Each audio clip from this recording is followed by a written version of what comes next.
Right, I've recorded this a few times, and it all really comes back to this China FUD.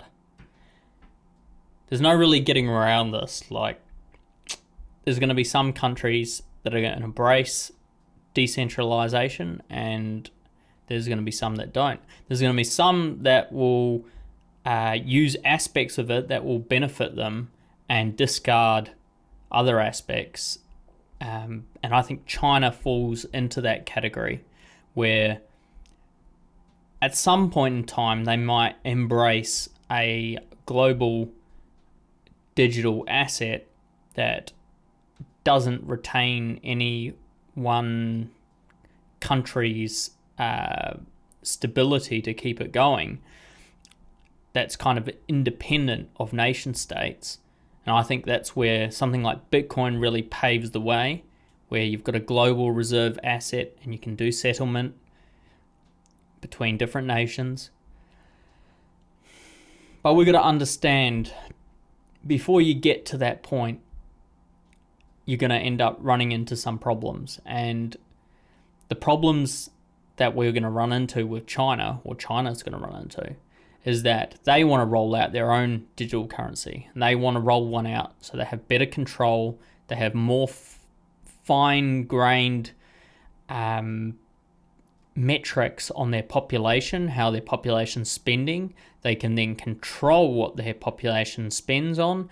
They can control the movements of capital within their economy to a finer detail than you can with a typical digitized fiat currency, where a programmable currency, a central bank digital currency, gives this fine-grained approach to be able to manipulate the currency to what the state requires.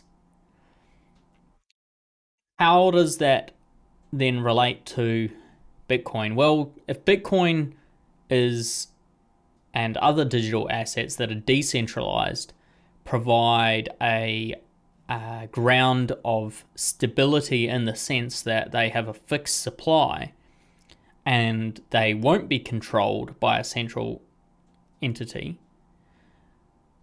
well, that's a pretty big threat if you're trying to crack down on with people with your digital currency, centralized digital currency. So it's kind of expected that they're going to take a more hawkish approach towards Bitcoin going forward. I don't think it will be always the case.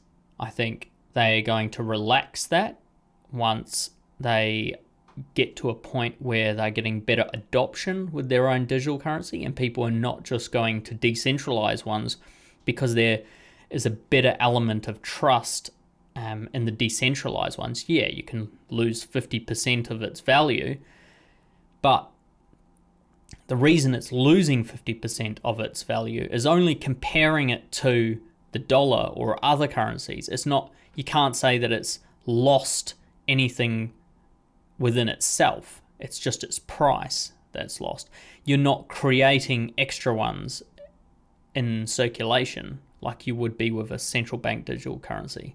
You're not limiting people from being able to spend their money on things they would like to, or you're not charging people variable interest rates depending on what part of the society they live in or what class they come from. You're not taxing people at different rates depending on whether they do something you like or they don't like.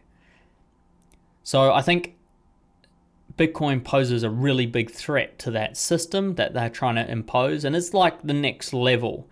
If you study the history of the Chinese Communist Party, there's a more relaxed approach in the beginning because you need to bring capital in and you need the benefits of capitalism, but then they will tighten up over time.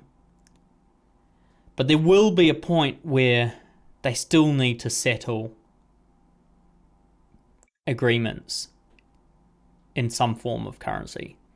And their central bank digital currency is not going to be that. And I can tell you why I think that's not going to be the case. I think that no one's going to ever use the Chinese central bank digital currency because it's to do with trust.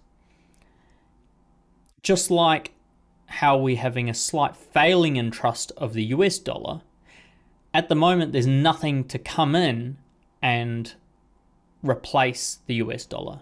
The US dollar is still the global currency, and it probably will be for some time yet. It's losing its trust and dominance slowly as other countries start settling in their own currencies, but the Chinese central bank digital currency is not going to come along and replace it. And the reason it's not going to replace it is because no one's going to trust it. So no one's going to want to settle in something that is so traceable, so centralized, and you might have your account set up, say you're another nation state doing settlement and you choose to use their digital currency, you might say something that they don't like, and all of a sudden those currency units that you had in your possession are replaced. They don't exist anymore.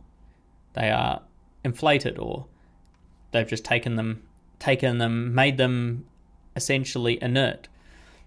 And they have that ability with a central bank digital currency.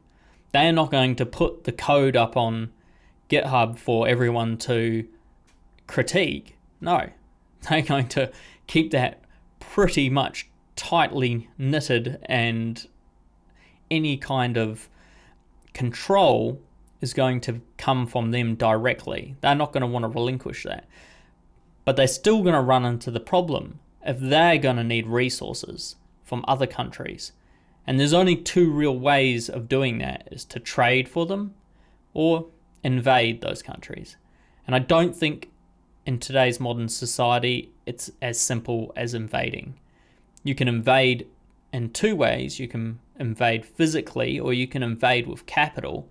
And so far, their way that they invade is with capital, and it's quite effective. But there still comes the problem if you might have countries that have more restrictions on you entering them with capital, but yet they have things that they want to sell to you. They want to sell resources, like Australia wants to sell their iron ore to China. But they're not going to accept a Chinese central bank digital currency, especially as we want to wean away our manufacturing from them, because that might mean our net imports become less over time from China. We want to diversify that. So you need an asset like Bitcoin or something else that comes along that is a global reserve asset. You can transfer billions of dollars without incurring huge amounts of settlement cost. There's trust on both sides that it's going to be upheld.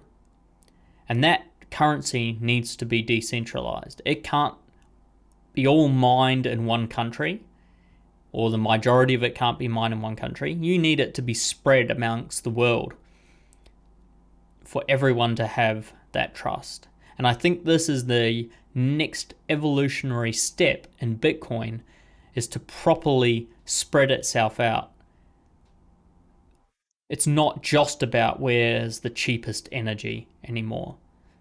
And if you actually look at where the cheapest energy is, it's really where there's unused energy. And there's huge amounts of unused energy in green alternatives like solar, geothermal, wind, and hydro.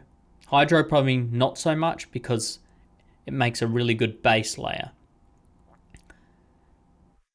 But wind, solar, and other alternatives that are more random in nature provide a really good area for these miners to move into and absorb that energy surplus that is often generated for the majority of the day.